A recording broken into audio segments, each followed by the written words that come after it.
जनकपुर वासिनियों की ये गारी है कि देखिए आप इतने बड़े बन गए और ये लली हमारी छोटी है। अब वो विराट दिख रहे हैं, विशद, अनंत, अव्यय। भगवान अपने मूल रूप में दिखाई दे रहे हैं सबको। इतना बड़ा कार्य कि कोई छू नहीं सका, उसे हिला नहीं सका और वो धनुष तोड़ दिया उन्होंने, तो क्या उनकी विराटता सिद्ध हुई है। तो उनके उस विराट रूप से, उनकी सामर्थ्य से सब चकित थे, उनकी सामर्थ्य से सब विस्मित थे, हर्षित थे, चकित थे, आनंदित थे। अब वो इतने बड़े दिखाई दे रहे हैं सबको कि कितने बड़े हैं। सीता जी आ रही हैं और ये मंगलगारियां, राम तो ऐसे खड़े हैं। तो सीता जी को लगा कि चलो इन्हें झुकाने का एक तरीका निकालते, हमें जयमाला डालनी है, ये थोड़ा सर नीचा करे तो जयमाला डाल। सीता जी को एक युक्ति सूझ गई। सीता जी को लगा कि ये बात हम लक्ष्मण से कह देते हैं। लक्ष्मण हमारी मन की बात जानते हैं, चिरकाल से परिचित है लखन हमारे। उनकी शैया पर लक्ष्मी बनकर हम नारायण की सेवा में रहती हैं। कौन ऐसी बात है जो हमारी नहीं जानता है। तय ये हुआ था सुनोगे नहीं, संकेत ही समझना बस खाली। तो इसलिए भगवान ने सांप को कान नहीं दिए। इसकी क्या पता सब बातें सुनेगा हमारी, भाई हमारे बीच में रहेगा, हर बात सुनेगा। ये तो सारे भेद मिल जाएंगे सृष्टि के इसको। भगवान नारायण के सारे भेद शेषनाग को क्यों मिलने चाहिए। शेष अगर पुत्र है, सेवक है, सचिव है, दास है, परिकर है, पार्षद है, अंतरंग है, आत्मीय है, तो भी हर बात कैसे बताएं।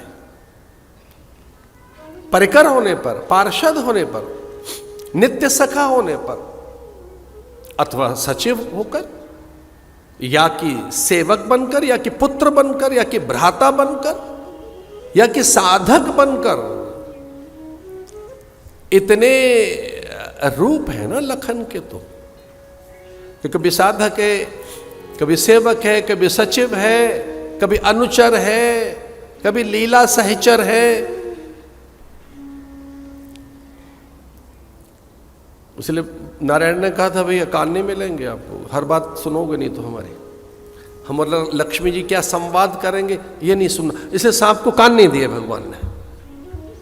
सांप के पास कान नहीं होते।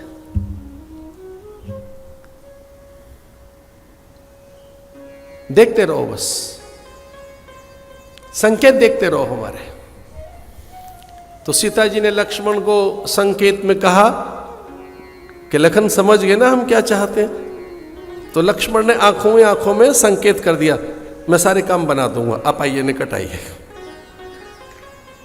आप आइए। और ये हम अपने मन की बात कह रहे थे आपको, इस पर विश्वास करना। अपने इष्ट से इतनी अंतरंगता रखो कि आपने यहां सोचा है और आपके भगवान को वहां पता लग गया है। इतना नाता पक्का होना चाहिए। और जब तक इस संबंध में ऐसी प्रगाढ़ता न हो जाए तब तक माला छोड़ना मत। और जिस दिन आपकी प्रगाढ़ता हो उस दिन माला टांग दो खुंटी पे, काम बन गया अपना। ये क्या माला फेरते रहे फिर। एक दिन खुंटी पे टांग दो माला और फिर पूछे परिजन पुरजन बंधु बांधव अपने लोग आज क्या हुआ। बोले काम बन गया, अब संवाद होते हैं, अब संबंध स्थापित हो गया, विश्वास हो गया है, इष्ट में प्रीति बन गई।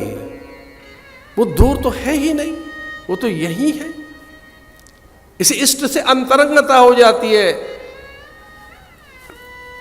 अपने स्वामी से, अपने उपास्य से, अपने भगवान से, भक्त की। उसे पता है कि मेरे भाव, प्रार्थना, मेरी पुकार, मेरी याचना अथवा तो अभिलाषा या मेरे मनोरथ से अनभिज्ञ मेरा इष्ट नहीं है। लेकिन यहां कुछ बात उल्टी सी थी। सीता जी ने प्रार्थना नहीं की, सीता जी ने तो आदेशित कर दिया। सीता जी का आदेश है। सीता ने आंखों आंखों में ऐसा आदेश दिया, लखन मेरे मनोभाव समझ गए ना? लक्ष्मण ने कहा। अब लक्ष्मण आदेशित हो गए, आदेश में बंध गए। लेकिन अभी तक जिस तरह से सीता जी आ रही थी, उनके आने के ढंग में यह था कि वो विनय कर रही हैं राम को झुकने के लिए, लेकिन अब विनय नहीं कर रही हैं वो। अब वो आश्वस्त हो गई। तो राम को लगा कि कुछ थोड़ी देर पहले तो विनय भाव था, लेकिन अब क्या हुआ? अब सीता इतनी आश्वस्त क्यों, इतनी विश्वस्त क्यों है? हो क्या गया सीता जी को कि अब सीता जी इतने निश्चय के साथ आ रही हैं कि वो गले में जयमाला डालेंगी? तो ऐसा हो क्या गया, क्या घटित हो गया कुछ पल भर में? तो उन्हें लगा कि गुरु से तो उनके नेत्र मिले नहीं, गुरु को तो देखा नहीं, इन्होंने देखा किसी को है नहीं। हुआ क्या है?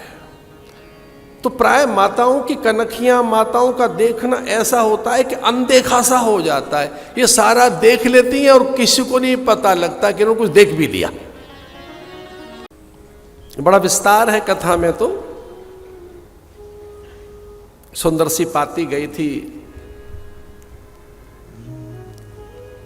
अयोध्या, हर्षित हुए राजा दशरथ, तीनों रानियां, गुरुदेव वशिष्ठ। क्या बारात आई थी महाराज अयोध्या से, क्या नहीं आया था अयोध्या से? सकल वैभव बारात के रूप में देवगण, मुनिगण, इंद्र आदि रोक नहीं पाए ब्रह्मा स्वयं को, महादेव आदि, रुद्र, गिरिकंदराओं में बैठे ऋषि मुनियों ने वेश बदल लिए बाराती बनकर, और जनकपुर में 1 महीने बारात रही। बचपन में तो हमने भी 1, 2, 3 दिन की बारातें देखी हैं, बहुत बाल्यकाल में। अभी तो घंटे 2 घंटे का सारोकार है।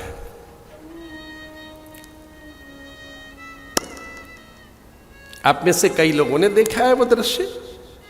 अपनों के लिए मनोहार, सजन गोठ, किस तरह से बारात का आदर। वो सजन गोठ कैसी है? स्वजनों की गोष्ठी। सजन गोठ माने स्वजनों की गोष्ठी, स्वजन गोष्ठ, स्वजनों की, उनकी मनोहार, उनका आदर, उनके लिए प्रीति पूर्वक, रुचि पूर्वक व्यंजन, पकवान, मिष्ठान, आभूषण, परिधान, ये सब करते रहना चाहिए।